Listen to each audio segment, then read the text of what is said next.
What's up, everyone? Hey guys, we're coming at you with another episode here. I'm Jack from salesbread.com. And I'm Jeremy from QuickMail.io. Welcome to our show, And guys. yeah, and I forced Jeremy to let us do a vintage cold email teardown. And Wasn't I'm hard going to to pull convince up. me. Yeah, it should be a fun one.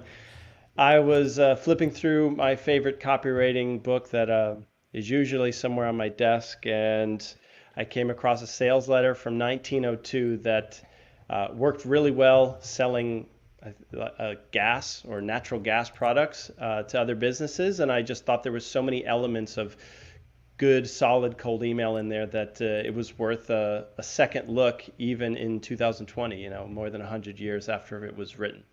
Crazy.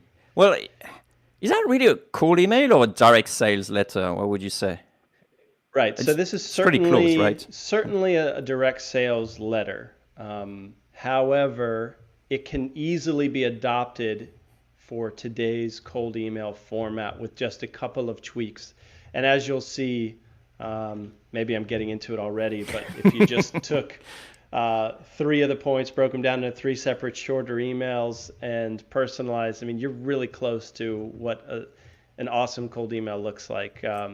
So with Well, that, it could also what's be up? interesting to figure out, like, let's say we were in their shoes. How would you write it, for 2020? I think that'll be a really cool subject. Yeah, right. Okay, cool. So we'll get into that. FYI, this is the book that I'm mentioning, the horribly formatted but still very good Robert Collier letter book. So It for was a for the listeners here, it's a very bland blue book and with just like Yeah, one text that says, and the one text is Robert Collier letter book.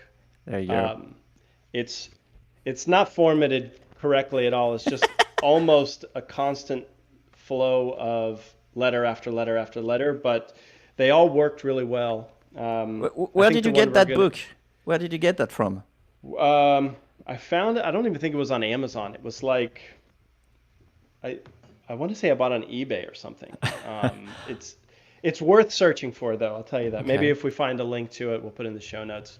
But grab it because it's full of good stuff. And I've mentioned this on the show before, but something I got from Robert Collier that is perfect for cold email or cold messaging outreach is how you enter this conversation with the prospect. It's like if you were trying to sell, I don't know, insurance or something, and you saw a group of people talking, you wouldn't just barge into the group in person and start hawking your insurance plans. They would kick you, they'd probably kick you down the street.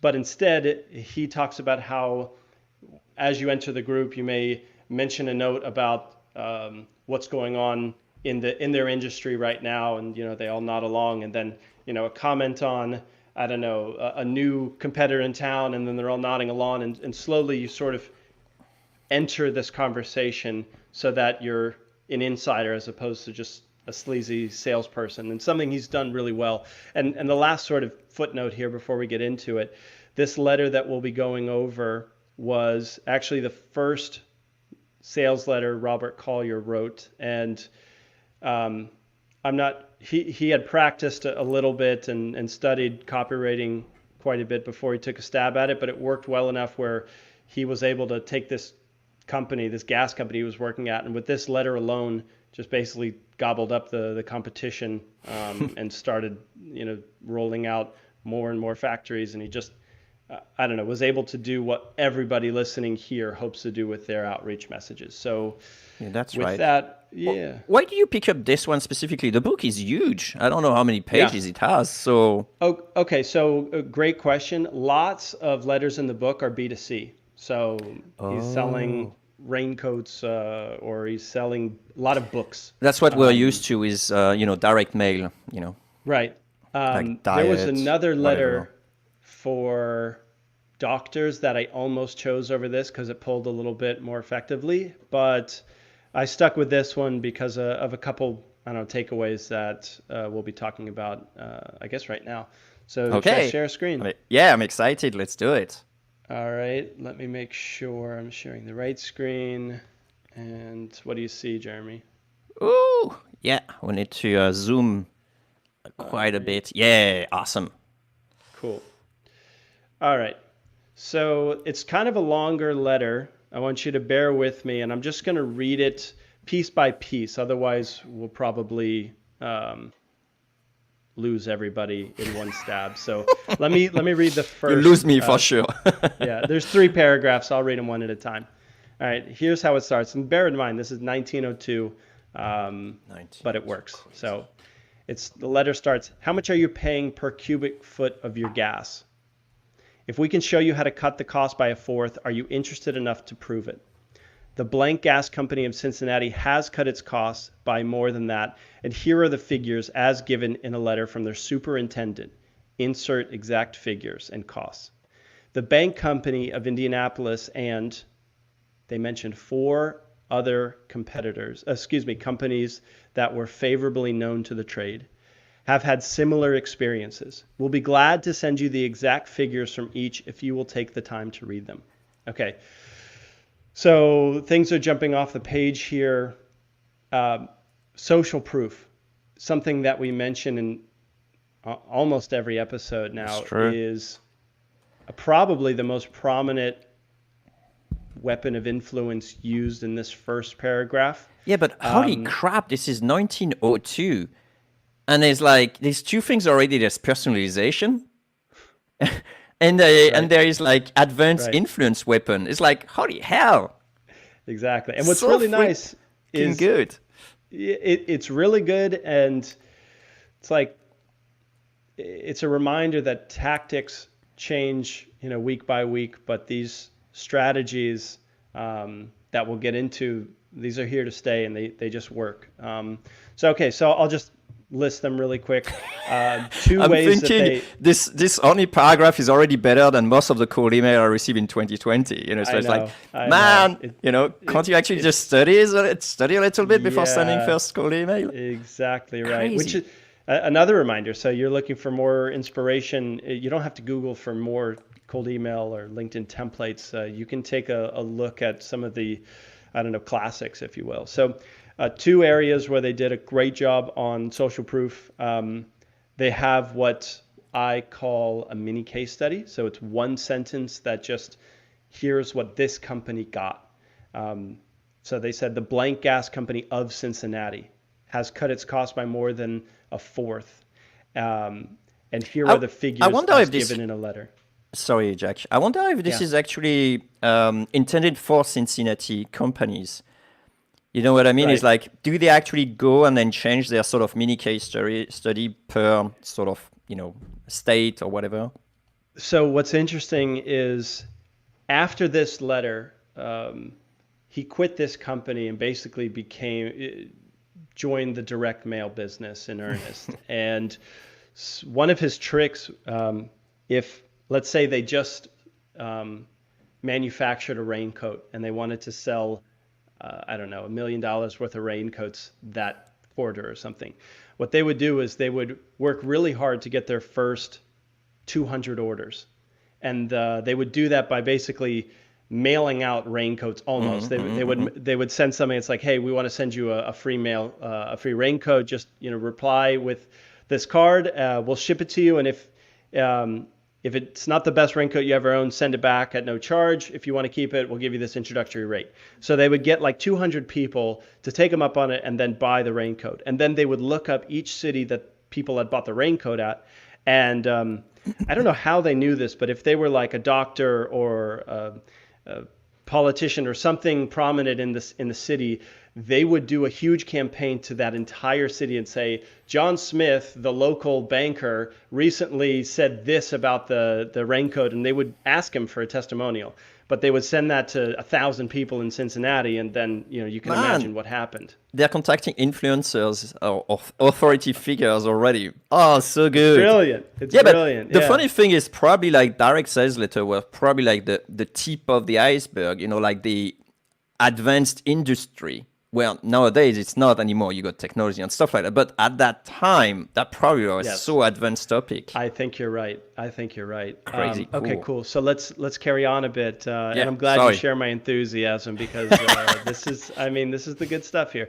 So then they took it a step further. And granted, it's a letter, not an email, so they have more space to work with. And since it's we'll get to the call to action soon. They needed to really beef this up. So what they did was they included the names of 4 or 5 other companies that were favorably known to the trade. So this is obviously only available to a company that's been around long enough. But by all means, if you're listening and you have earned your stripes in whatever field you're in, you want to use this to your advantage if you want to do a good job with social proof.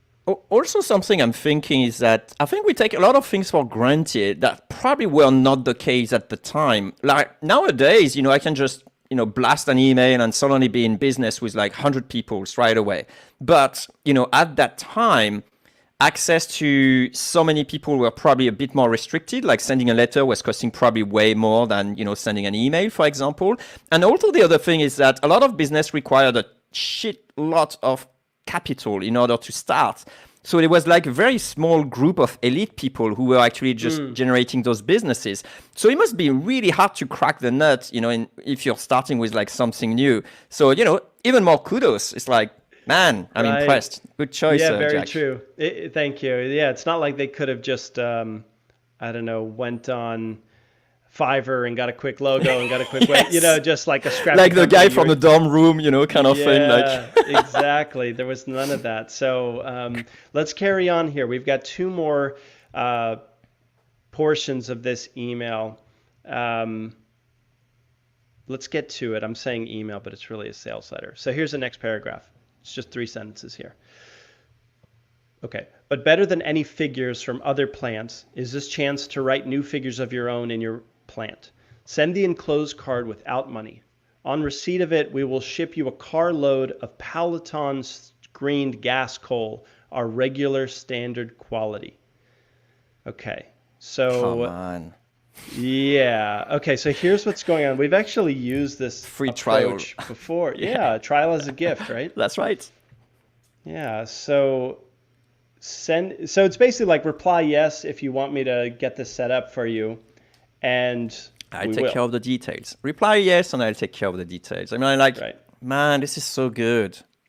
He's removed, a really big barrier to get that first friction. Response.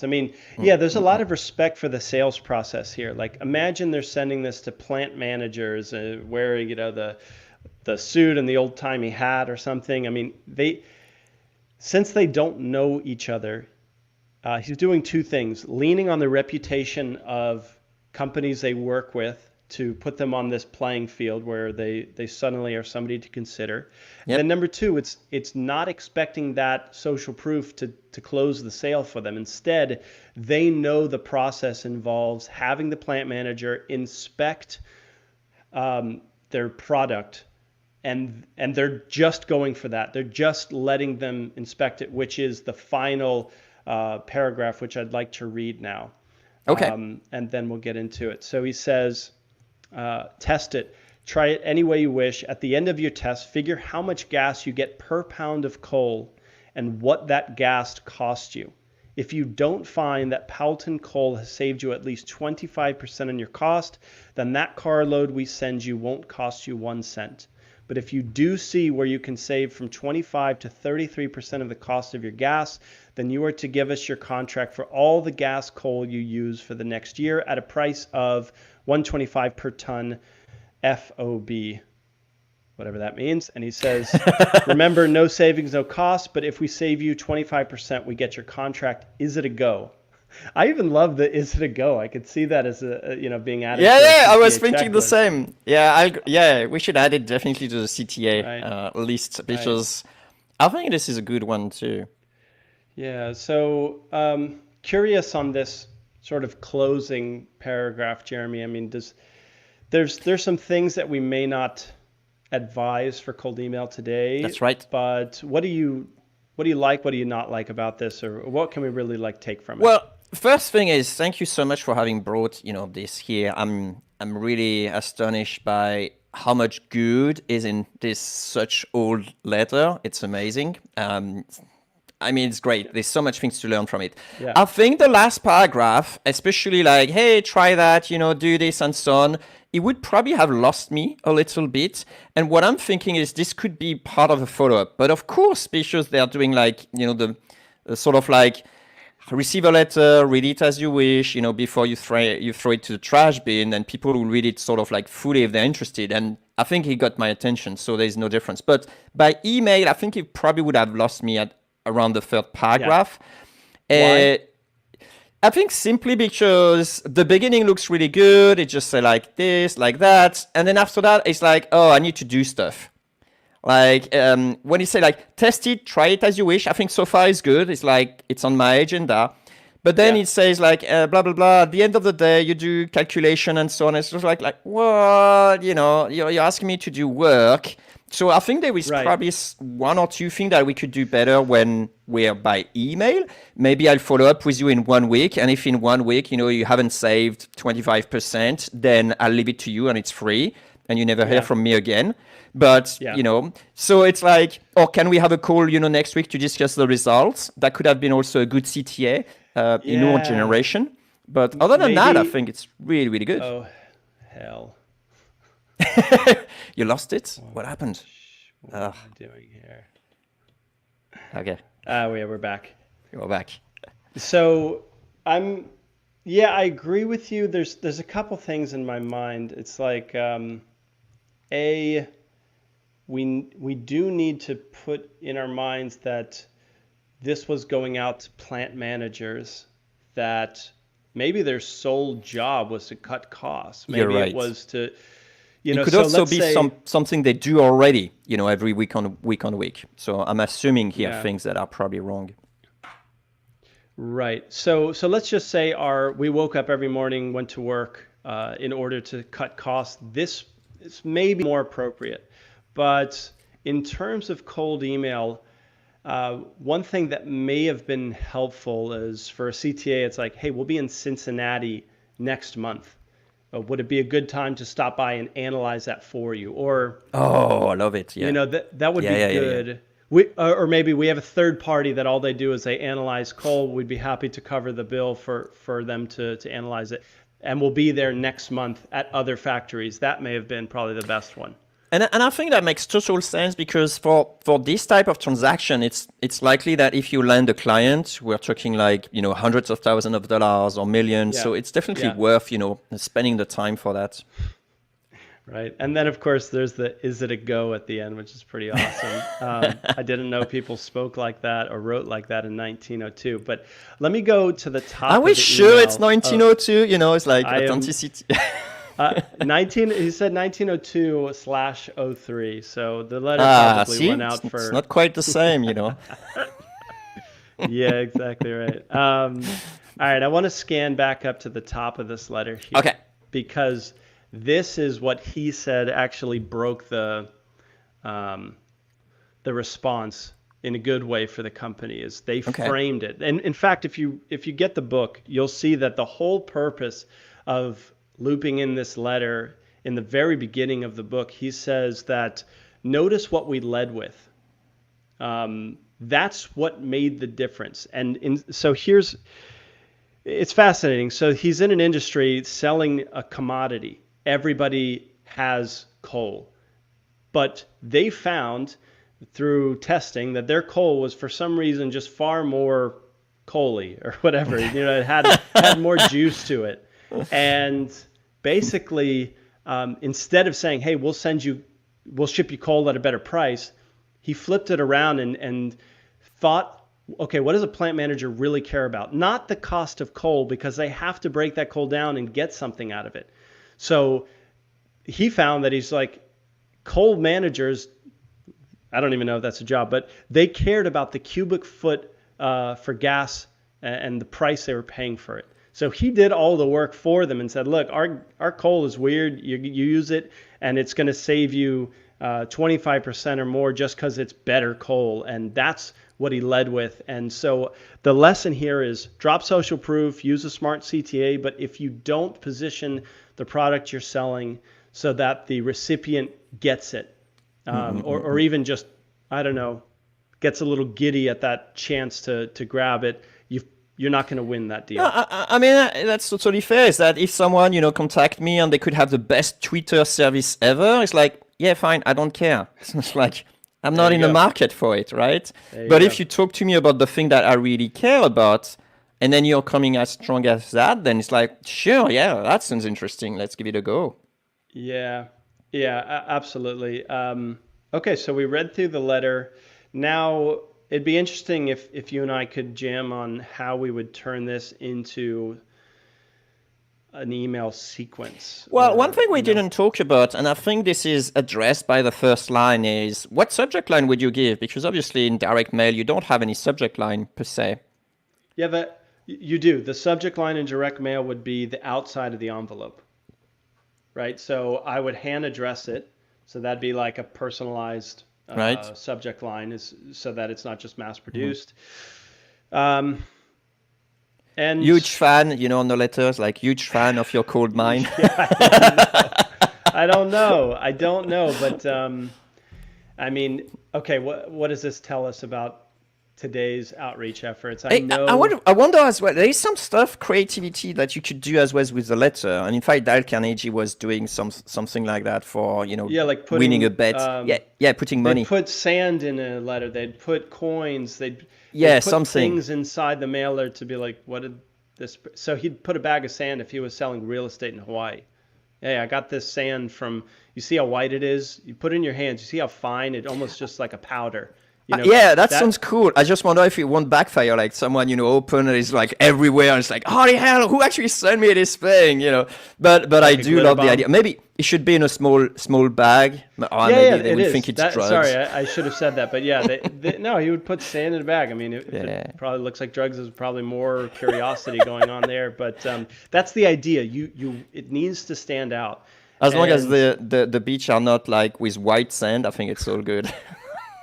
This one was white sand, but that's besides the point. I mean, let's go a little bit further besides the point. I got today in my mailbox a postcard that was handwritten telling me how to vote. Which, look, I mean, you ask the subject line for this, it would be how you dress that letter up. And okay, but if you had to write, the cold email today, what subject line would you take? Because I personally think that how much are you paying per cubic foot for your gas ? I think it's a pretty good, strong subject line, I would say. If you're interested in, in cost saving, this definitely will get my attention. I would probably say how the blank gas company of Cincinnati cut its costs by 1/4 this year. Oh, interesting. So you'll take the sort of education side in a sense? Yes. Okay. Because how much are you paying? It's like, I still don't know if you're reputable or not, if this truly is cold. So if I name dropped, I think that would do two things. It would sort of hint at the benefit, and then it would also put me on a level playing field with that company because I can name drop a company. What about, shorter, like, price per cubic foot, ? Yeah, that'd be great. That'd be really good. Yeah. Now I want to go look up gas companies. Well, you still need the product, Jack. So unless you got caught in your backyard, that's gonna be tough. That I don't. Okay, so yeah, I would say what did we just mention? Price per cubic foot ? Yeah. Yeah, I think that's a winner, definitely. Okay, and so let's sort of draw lines here on this copy. How would we divide it? I would probably take the social proof and just leave that alone as email 1. So email Jack, 1 is. Sorry to interject. As I'm rereading the thing, I forgot to mention something I really like. I haven't seen that a lot, but it shows, speaking from a position of strength, which is if we can show you how to cut, the cost, blah blah blah.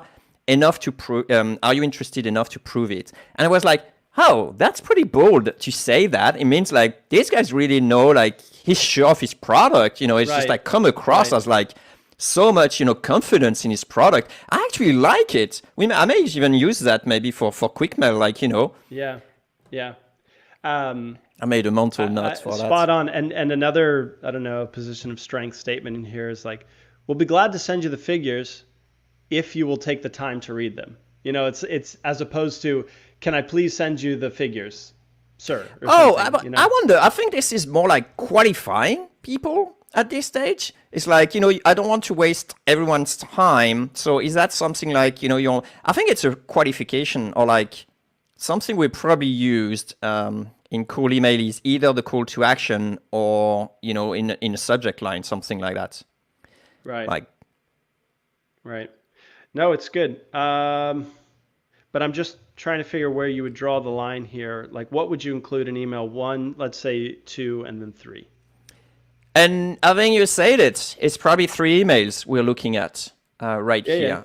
Yeah, I would agree with that. So in email one, it's how much are you paying, and then back it up with two, the mini case study, and then the 4 or 5 other companies. And then the CTA would be, should I send you the figures from each? Yeah, something like that. So it's like, the CTA will probably be a qualification stuff like, are you even remotely interested in discussing this topic? Or is like, is it on your radar? Yeah. Yeah, okay, good. And then email two. Or should I send you, permission? Email two. Oh, this is good. Yeah, exactly. So email one is like, is this on your radar? Are you even interested in looking at the figures how they were able to save them? Email two could be like, you know what, on second thought, why don't we just reply yes, and I'll go ahead and send you this gas because we'll be in Cincinnati next month, in fact. And we can even show up with our, let's save that third email. Should we send you or put you on a list for our Cincinnati shipment next month? It's not a bad one. You started by like, you know what? Something like that, right? What did you say exactly? Second thought. Second thought. Man, I love it. It's just like, it's really so much of a great follow-up because most of the follow-up are bump follow-ups and, it's been played out. It's really annoying. It's like, hey, did you receive my email? Yeah. But this one is like on second thought, which means, you had some thought in between and now you're coming on a different angle and you actually basically just saying, I'm going to come on a different angle and maybe that will resonate more with you. So, hey, on second thought, I had more thinking, maybe, and boom, there is another value proposition. Like, you know what? Yeah. We're so sure, we're going to be able to prove it to you. We're willing to send you something, are you game? Something like that. So I know is it a go? Company or two that use this exact approach. And I think they did pretty well with it. It was, do you remember that AppSumo jerky case study? Yeah. Somebody made a jerky company, and the way they would grow, they had like a snack box, and they were like, we made this healthy snack box for offices. We're really excited about them. Should I go ahead and ship you a box so you can see if your team loves it as much as we think they would? Right? That's good. Yeah. Trial as a gift. They're taking the same approach. And then, the last one I'm thinking it's a bit of a Hail Mary, but not quite. I'm thinking we could say like, you know what? I know that testing my offer is going to take time and resources from your team. So why don't we just cover the cost of a third party to join us so that they can analyze it for you? And if it's not 25%, we can part as friends and no harm, no foul. But if it is, can we have an interesting conversation with your purchasing team? Right? I like it very much. I'm thinking there may be some sort of like different angle we could tackle at this stage. And maybe you could say effectively like, we'll be in that neighborhood, or we are working with a third party in that neighborhood. Do you mind actually they come and do it for you because you're probably overwhelmed? So you're probably very busy and got a lot of things to do. Yeah. That could that work. Almost goes without that saying, could work. Yeah. Right. Come to think of it, emails that say, I know you're really busy. It's almost like saying, I know you're the founder of like, so instead of that, they'll just read between the lines and say, oh, this is going to save me a lot of time. So that may work nicely. However, I kind of think we've arrived at a 3-part series. I'm just curious. Let's just make sure this last CTA is clear. What would you put on that final one? Yeah, the final one is interesting because the second one is already, the first 2 ones are very low effort. It's easier telling, yes, please, or okay, sure, let's do it. So the third one is like, if you didn't spend the time, answering those things, I'd probably try something else, but I'm not quite sure what I would try. Like, maybe I will try. Maybe I will, especially, there's one thing they can't do as easily in, 1903, which is basically doing a lot of A/B testing, which we could here. And I'll probably be trying with A/B testing the CTA at this level. And the reason for it is I probably like spend 50% or maybe 30% or whatever on a learning call to action, which will be like, I would say like, does that work for you, or what would it require for it to be a home run, or what would require for you to switch? So basically, I will actually try to learn from the market at this stage. Like, man, I sent like 2 emails. It should be like a no-brainer to take. They're not answering. There's something else going on. And so I will take the approach of trying to learn from them. Maybe, and maybe that would work better. I don't know. It's like, it could be like, are you the right person to talk about this? Or is that, is it on your radar? Is that one of the top 3 priorities for you this year? Or trying to basically learn a little bit as to, what's going on? Why don't I get like, all those replies that I should have gotten? Yeah, that's interesting. I'm thinking about using the location to just as an excuse to sort of stop by and just get some insight on why this was a miss. Unless, of course, you are interested, then we can set something up with the testing team. Which is probably already your second email, right? Yeah. Well, hold on. The second email, I think we just mentioned, we'll just send it to you. And then the third email is like, I know if we send it to you, you're going to have to test it. And so we'll provide the third party. We're that confident. That's right. Yeah. So maybe I'm talking about the fourth email. Yeah. Okay. Just curious, without switching gears a whole hell of a lot here, can you think of any advantages this campaign would have had 100 years, well, let's say with direct mail as opposed to using cold email? Well, I think the answer is pretty clever or pretty straightforward here, is that in 2020, you use QuickMail for all the automation, and then you can send lots of things. You don't need to worry about the follow-ups. And, in 1903, you would need to keep track of whoever you're sending stuff. Imagine you're contacting like 2,000 in the whole, in the whole continent, or I don't know, God knows how many they were actually targeting. That would be a massive pain to follow up, pen and paper. I was like, well, good luck with that. And then someone, needs to write them. So at that time, it would be pretty tough. They wouldn't have to write them, right? They would just print them.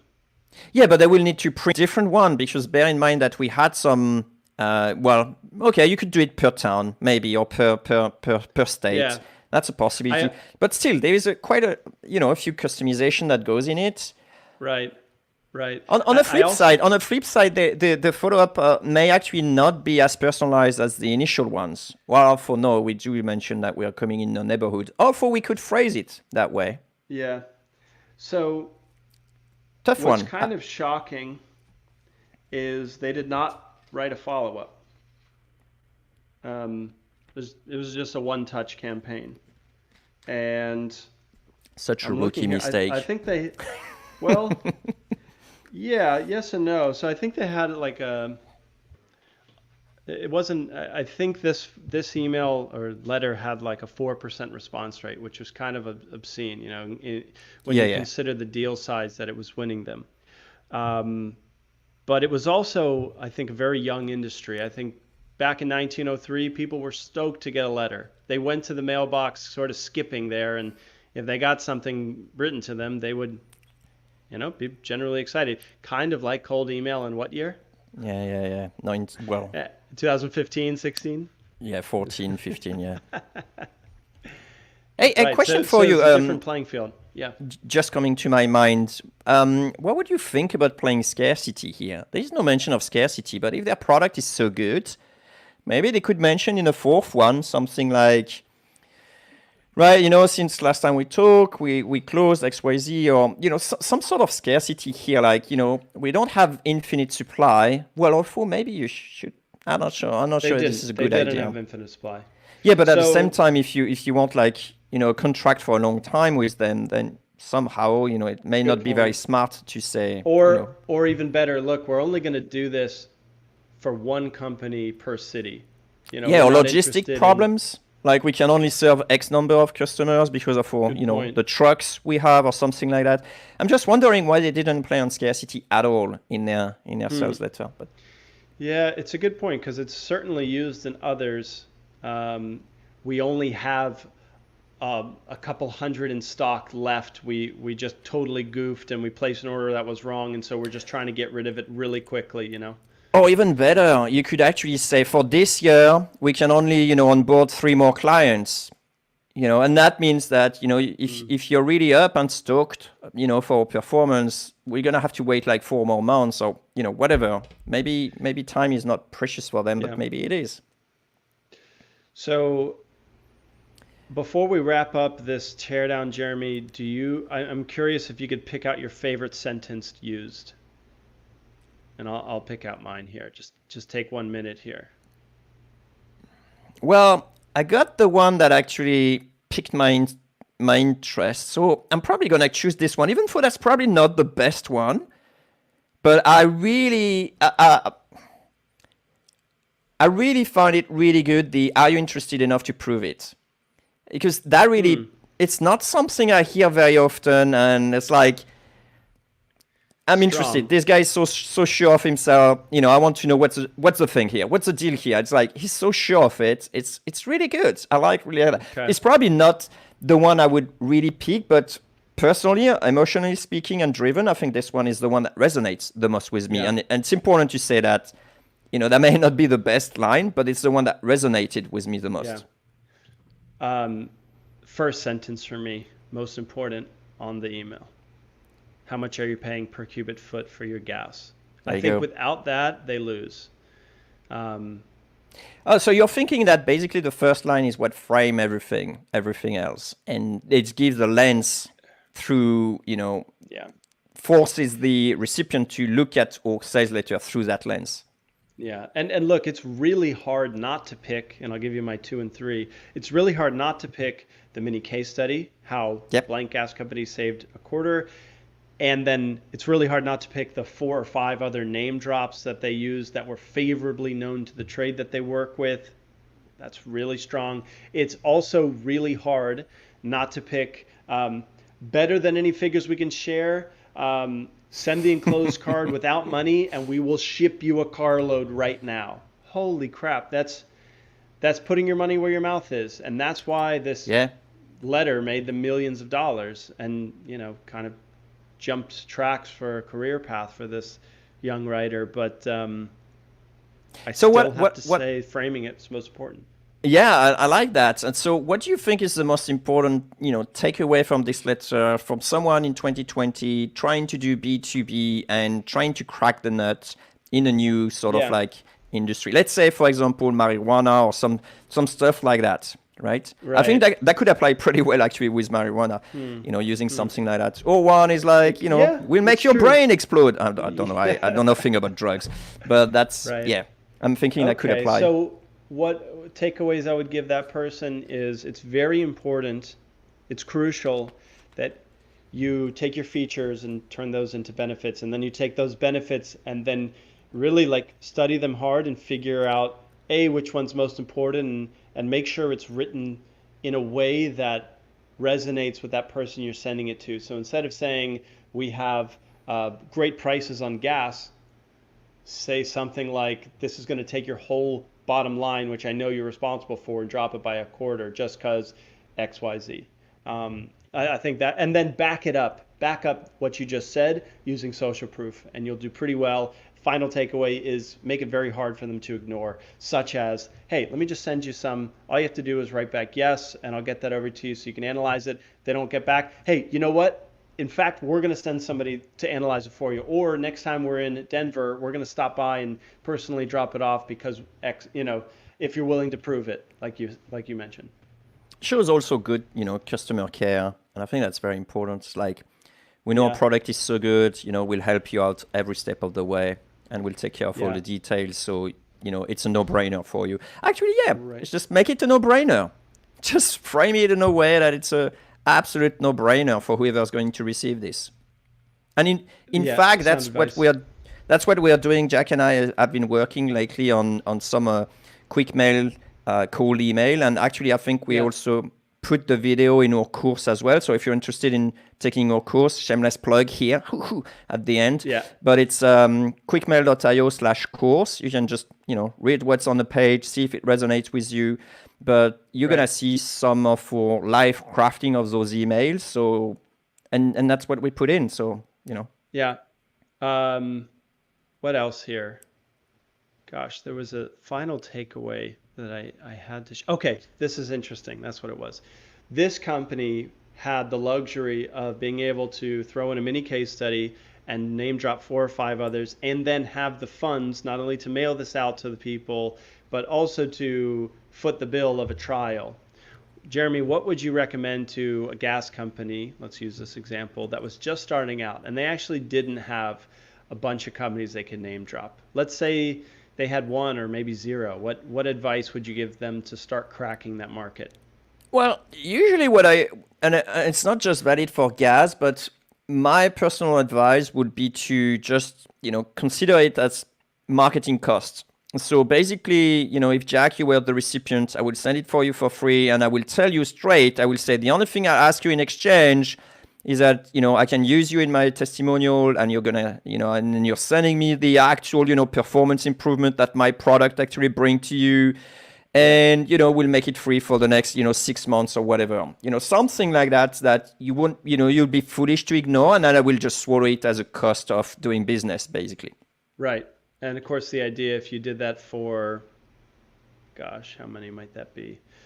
Yeah, 100 businesses, and you got 10% of them to agree to it, and Yeah, you and the other if you thing can is that close three, and the it the makes thing I really financial. sorry, we got a bit of lag here. Ah, Yeah, that's good. The thing that you could also think is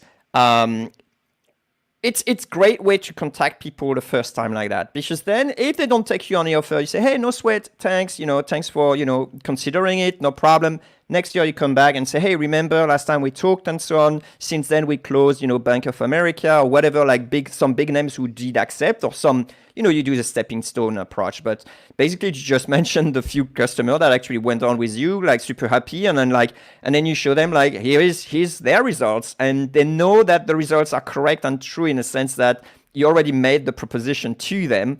So they kind of know that part of the deal of you giving something for free to someone is so that they can come up with data that you can reuse. So it's not right. like very often I see people burning leads and not coming back to them. But I think that's where the money is, in that polite persistence. I think that always pays off. And what would you actually recommend, Jack?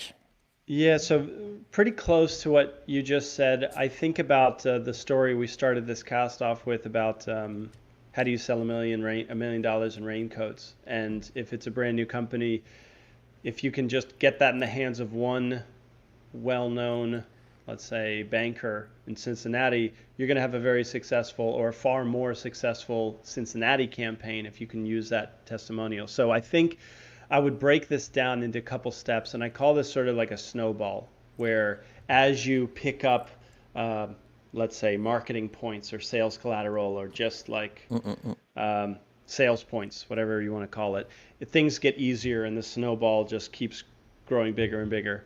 So what I would do is fight for that first testimonial in one city. And the way I would do that is I'd probably start by using like referrals or my own connections just in the city that I live in. It probably wouldn't be too damn hard to get 3 bankers to buy my raincoat and give me a testimonial.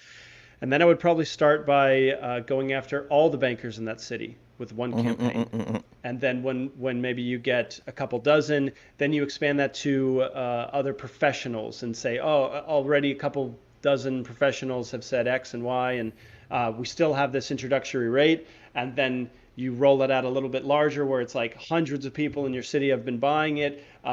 We only have so many left in stock, and you introduce like the full price, and then you can see how I'm just sort of like going one It's by a one. snowball kind of thing, right? It's interesting that the Yeah. more reward it, the more powerful it is, and the more Sure. leverage you have on your copy. you get to this point where you're Robert Collier writing a letter and you're name dropping 6 different businesses that are in the city you're approaching. I mean, you're going to have success once you get to this level. I mean, it's not easy. You still have to be really good at what you do in terms of copywriting, but it's doable Yeah, and to I would sell and win a huge deal with this. Yeah. I would give a last, possible advice, and I think it depends very much on what type of industry you're doing. Like, it won't probably work very well for physical product, but it could well be something like, the only thing I'm asking in exchange is you're referring me 3 other people, or, if you're totally happy about the thing, you're referring me 3 people. That's how my business is growing. Yeah. And so, if you go that road as well, then I think that works, but I wouldn't work with everything. It would work with people that are probably well connected, or Right. people that are in a group, or some stuff like that. Then I think it would work very well.